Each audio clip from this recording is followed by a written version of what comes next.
Hello दोस्तों, आप लोग कैसे हैं? आशा करते हैं कि आप लोग बहुत अच्छे होंगे और अपना 25 फरवरी को अपना पेपर अच्छे से देके आए होंगे। कक्षा 10 का विज्ञान है, इसका सॉल्यूशन दिलवाते हैं, सॉल्यूशन करवाते हैं, कौन-कौन सही करके लाए हैं, कौन-कौन गलत हुआ है। आइए इसका मिलान करते हैं अच्छे से, ठीक है? चलिए अब इसको शुरू करते हैं। बहुत जरूरी प्रश्नों को लेके चलते हैं। कह रहा है कि निम्नलिखित में से सही कथन चयन कीजिए। तो कहा है पहला क्वेश्चन कि अवतल दर्पण से बना प्रतिबिंब सदैव वास्तविक होता है? नहीं, वास्तविक नहीं होता, कभी-कभी आभासी हो जाता है।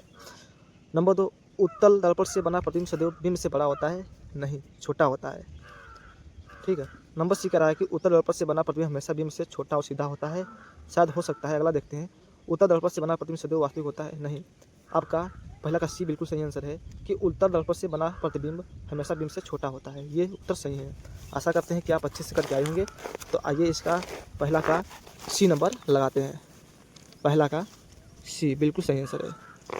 आगे बढ़ते हैं, दूसरा नंबर देखते हैं। कह रहा है कि प्रकाश किरण भिन्न अपवर्तनांक वाले दो पारदर्शी माध्यमों के संपर्क तल पर लंबवत आपतित होती है। अपवर्तन के पश्चात प्रकाश किरण देखो अभिलंब की ओर झुक जाएगी, अभिलंब से दूर हट जाएगी, बिना किसी विचलन के गमन करेगी, अपने पूर्व के माध्यम से अपरिवर्तित हो जाएगी। तो इसमें से ऑप्शन रहेगा सी नंबर, बिना किसी विचलन के गमन करेगी। ऑप्शन सी बिल्कुल सही आंसर है। पहले दूसरा का भी सी आंसर है, दूसरा का भी सी है। ठीक है। अगला 3 नंबर देखते हैं। यदि पृथ्वी पर कोई वायुमंडल ना हो तब पृथ्वी से देखने पर आकाश का रंग प्रतीत होगा। तो कैसा प्रतीत होगा? काला। ठीक है। ऑप्शन डी बिल्कुल सही आंसर है। तीसरा का डी वाला बिल्कुल सही आंसर है। ठीक है। आगे देखते हैं 4 नंबर। अवतल लेंस की फोकस दूरी 15 सेंटीमीटर है। लेंस के सम्मुख एक वास्तविक लेंस से 30 सेंटीमीटर दूर रखी प्रतिबिंब और वस्तु के आकार का अनुपात पूछा है। वस्तु के आकार का अनुपात पूछा है, तो इसको सोल्व कर देते हैं आपके सामने, वही पता चल जाएगा। कह रहा है कि अवतल लेंस से दूरी, फोकस दूरी तो आप जानते हैं, अवतल लेंस की फोकस दूरी माइनस में होती है, तो माइनस का 15 सेंटीमीटर। ठीक है। और कह रहा है कि वस्तु से लेंस से 30 सेंटीमीटर दूर रखी है, तो यू बराबर माइनस का 30 सेंटीमीटर। सोल्व करते हैं। 1/f बराबर 1/v माइनस का 1/u। तो यहाँ हो जाएगा माइनस का 15 हो जाएगा। ठीक है। बराबर 1/v माइनस का प्लस का 1/30 हो जाएगा। देखते हैं इसका माइनस का 1/15 इधर जाएगा तो माइनस का 1/30 हो जाएगा, बराबर 1/v हो जाएगा। ठीक है। हल करते हैं आगे। तो माइनस का 2 माइनस का 1 माइनस का 2 माइनस का 1 और बटे में 30 बराबर 1/v कितना हो जाएगा? माइनस का 3 बटे में 30 बटे बराबर 1/v, 3 दहम 30। ठीक है। तो दूरी कितना आ जाएगा? प्रतिबिंब की दूरी माइनस का 10 सेंटीमीटर। अनुपात पूछा है, तो v/u बराबर 10 बटे माइनस का 30 हो जाएगा। ठीक, ये 0 से कट जाएगा तो क्या निकल के आएगा? माइनस माइनस भी कट गया, तो 1/3। तो 1/3 किस में मिल रहा है आपका? पहला में। तो आपका पहला बिल्कुल सही आंसर रहेगा। 4 का पहला, 4 नंबर का पहला, यानी ऑप्शन नंबर ए बिल्कुल सही आंसर है। ठीक है। आगे देखते हैं, 5वां क्वेश्चन देखते हैं। 5वां क्वेश्चन कि किसी विद्युत परिपथ में 2 एम्पीयर की धारा 15 मिनट तक प्रवाहित होती है, तब परिपथ में प्रवाहित संपूर्ण आवेश की मात्रा ज्ञात कीजिए। आवेश की मात्रा पूछा है। टी बराबर कितना दिया है? 15 मिनट दिया है ना, तो इसको सेकंड में बदलिए। टी बराबर जानते हैं कि 1 मिनट में 30 सेकंड होता है, तो 15 गुणे 1 मिनट में 60 सेकंड होता है ना, तो इतना हो जाएगा। तब 15 छक्का 90 यानी 900 सेकेंड निकल के आएगा। आवेश बराबर होता है आई टी होता है। आई क्या है? विद्युत धारा है, और आई का मान तुम्हारा दे रखा है, और टी का मान 90 यानी 900 दे रखा है। ठीक है। तो 9 दूनी 18, 2 जीरो है, 2 जीरो बढ़ा लेते हैं, तो 1800 कूलाम बिल्कुल सही आंसर है। देखते हैं 1800 कूलाम किसे मिलता है? सी में, ऑप्शन सी। तो 5वां का सी वाला बिल्कुल सही आंसर होगा। ठीक। आगे देखते हैं 6 नंबर क्वेश्चन। दर्शाए गए समरूप चुंबकीय क्षेत्र में इलेक्ट्रॉन चुंबकीय क्षेत्र के लंबवत नीचे से ऊपर की ओर प्रवेश करता है। इलेक्ट्रॉन पर आरोपित बल की दिशा होगी। तो आप इसमें बाएं हाथ के, फ्लेमिंग के बाएं हाथ के नियम लगा लीजिएगा। ठीक, ऐसे वाला, ऐसे लगाएंगे तो तर्जनी उंगली जो होती है चुंबकीय क्षेत्र की दिशा बताती है, और जो मध्यमा उंगली होती है धारा की दिशा बताएगी। लेकिन इलेक्ट्रॉन ऊपर की जा रहा है ना, और ऋणात्मक भी है, तो धारा नीचे की ओर बहेगी। बल नीचे की ओर लगेगा। ठीक है, तो कागज़ के तल के लंबवत अंदर की ओर, तब बी ऑप्शन इसका बिल्कुल सही है। छठा का बी नंबर बिल्कुल सही है। सातवां देखते हैं,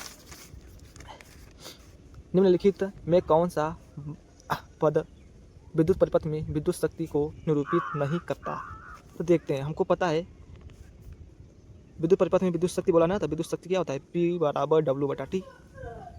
ठीक है, और P बराबर W का मान क्या होता है, अब ये जानिए, इसको छोड़िए, जानिए कि P बराबर V बटा VI होता है। ठीक, P बराबर VI होता है। आप I का मान रखेंगे तो I बराबर VR होता है ना, तो V स्क्वायर R मिल रहा है, तो V स्क्वायर R भी मिल रहा है ना। I बराबर V बटा R होता है, सॉरी, I बराबर V बटे R होता है। अगर आप I के मान रखते हैं तो क्या मिल रहा है आपका, I का मान रखेंगे V बटे R, क्या निकलेगा, V स्क्वायर बटे में R। देखिए भी मिल रहा है, नहीं है, कौन नहीं है, उसको मिलाना है। ठीक, तो ये तो मिल गया, और P बराबर VI भी होता है, ये भी मिल गया, और I स्क्वायर भी होता है। आप V का मान रखेंगे ना, V बराबर IR, ये भी रखेंगे तो I स्क्वायर R मिल जाएगा। इसमें से कौन नहीं मिल रहा है, कौन नहीं होता है विद्युत परिपथ शक्ति का, ये विद्युत शक्ति का ये सूत्र नहीं होता है। ऑप्शन नंबर सी बिल्कुल सही आंसर है। तो सातवां का सी लगा लेते हैं। ठीक, आठवां देखते हैं, खाने के सोडा का रासायनिक सूत्र है। ठीक है, ये खाने का सोडा है, ये धन सोडा है, तो खाने का सोडा ऑप्शन नंबर ए बिल्कुल सही आंसर है। आठवां का ए वाला बिल्कुल सही आंसर है।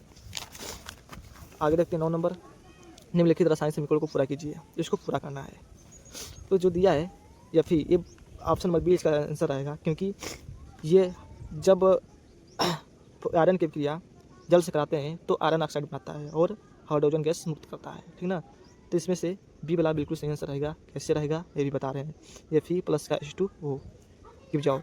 अब क्या कराएंगे तो क्या बनेगा, Fe3O4 बनेगा प्लस का H2। अब इसमें देखो 4 इसमें है ना, कितना है, 4 है, तो आप इसमें 4 से भी कराएंगे, 4 दूनी 8, यानी 4H2 बन जाएगा। यहाँ 3 से संतुलित करेंगे तो ये 3 बन जाएगा। तो ऑप्शन नंबर बी बिल्कुल सही आंसर रहेगा। 9 का बी नंबर बिल्कुल सही। आगे देखते हैं 10 नंबर क्वेश्चन, परवल अम्लीय विलयन में मेथिल ऑरेंज सूचक का रंग होता है, इसका रहेगा लाल। ऑप्शन नंबर सी बिल्कुल सही आंसर है।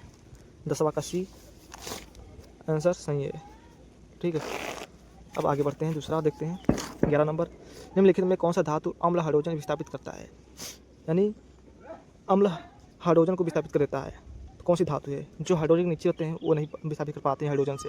ये भी चांदी भी, सोना और प्लेटिनम, ये हाइड्रोजन के नीचे स्थित है, सजाती श्रेणी से, और मैग्नीशियम श्रेणी से ऊंचे है। ठीक, इन तत्वों से ऊंचे है, तो अधिक्रियाशील धातु है, तो Mg मैग्नीशियम बिल्कुल सही आंसर है। ऑप्शन नंबर डी, 11 का डी वाला सही आंसर है। 11 का नहीं, सॉरी 10वां को लगाना था, 10वां सी लगाना था, 11 का डी बिल्कुल सही आंसर है। ठीक है, 12 नंबर देखते हैं, साबुन के अणु में होता है, साबुन में अणु ये होता है, जल विरागी शीर्ष तथा जल रागी पूंछ। ऑप्शन सी, 12 का सी बिल्कुल सही आंसर है। 12 का सी। 13 नंबर देखते हैं, निम्नलिखित में कौन सा यौगिक सिरके में उपस्थित रहता है। तब जानते हैं ये एसिटिक एसिड है, ये सिरके में उपस्थित रहता है, तो CH3COOH। ऑप्शन नंबर डी, 13 का डी बिल्कुल सही आंसर है। ठीक है, आगे बढ़ते हैं 14 नंबर देखते हैं, मादा जनन तंत्र के किस भाग में लूप स्थापित किया जाता है। ये दोस्त हमने पढ़ाया था और आया भी है गर्भाशय में। ऑप्शन नंबर बी बिल्कुल सही आंसर है। 14 का बी वाला बिल्कुल सही आंसर है, गर्भाशय। ठीक है, 14 का बी बिल्कुल सही आंसर है। 15 नंबर देखते हैं, कोशिकीय प्रक्रम में ऊर्जा मुद्रा है, तो ATP, बताइए ग्लूकोज है, फ्रक्टोज है, कि ADP है, कि ATP है। तो ATP है, इसका होता है एडेनोसिन ट्राइफॉस्फेट। ठीक है, इसका फुल नाम होता है। तो 15 का डी वाला बिल्कुल सही आंसर है। अब इसमें कह रहा है कि द्विखंडन विधि द्वारा अलैंगिक जनन होता है अमीबा में, इसका ऑप्शन 16 का बी वाला बिल्कुल सही आंसर है। 16 का बी। ठीक है, अब देखते हैं 17 नंबर, अगला क्वेश्चन पा जाते हैं, पुंकेसर में परागकण होते हैं, अंगुलित होते हैं ना। ऑप्शन ए बिल्कुल सही आंसर है। 17 का ए, पुंकेसर में परागकण होते हैं, अंगुलित होते हैं। ठीक, अब देखते हैं 18 नंबर, एक स्थलीय परितंत्र में हरे पौधे की पत्तियों द्वारा प्राप्त होने वाली सौर ऊर्जा को लगभग कितना भाग खाद्य ऊर्जा में परिवर्तित होता है? तो 1%। 18 का डी वाला बिल्कुल सही आंसर है, 18 का डी। देखते हैं 19 नंबर कि अमाशय में पाया जाने वाला अम्ल होता है। तो अमाशय में हाइड्रोक्लोरिक अम्ल पाया था, HCl, हाइड्रोक्लोरिक अम्ल। तो 19वां का ए बिल्कुल सही आंसर है, 19 का ए। ठीक। 20 नंबर देखते हैं, पीयूष ग्रंथि पाई जाती है यकृत में, गले में, मस्तिष्क में कि गुर्दे में? तो पीयूष ग्रंथि पाई जाती है मस्तिष्क में। ऑप्शन नंबर सी बिल्कुल सही आंसर है, 20 का सी। ठीक है, ये बताया था बिंब परिस्थिति, सब आया था बहुत ही। इसका सोल्यूशन अगले नेक्स्ट वीडियो में देते हैं। प्रकाश के अपवर्तन के नियमों को लिखिए। ये आया था हमारा विश्व ओम प्रतिरोध के एक तार को 5 बराबर भागों में विभक्त करते हैं। इनको भी आगे पेपर में सोल्व करते हैं, ठीक, अगले नेक्स्ट वीडियो में। ऐसे ही रोज डेली वीडियो का सोल्यूशन पाने के लिए, डेली पेपर का सोल्यूशन पाने के लिए हमारे वीडियो को सब्सक्राइब जरूर कीजिएगा, हमारे चैनल को, ठीक है। और इसका सोल्यूशन आगे देते हैं। इसके लिए धन्यवाद, आगे मिलते हैं नेक्स्ट वीडियो में।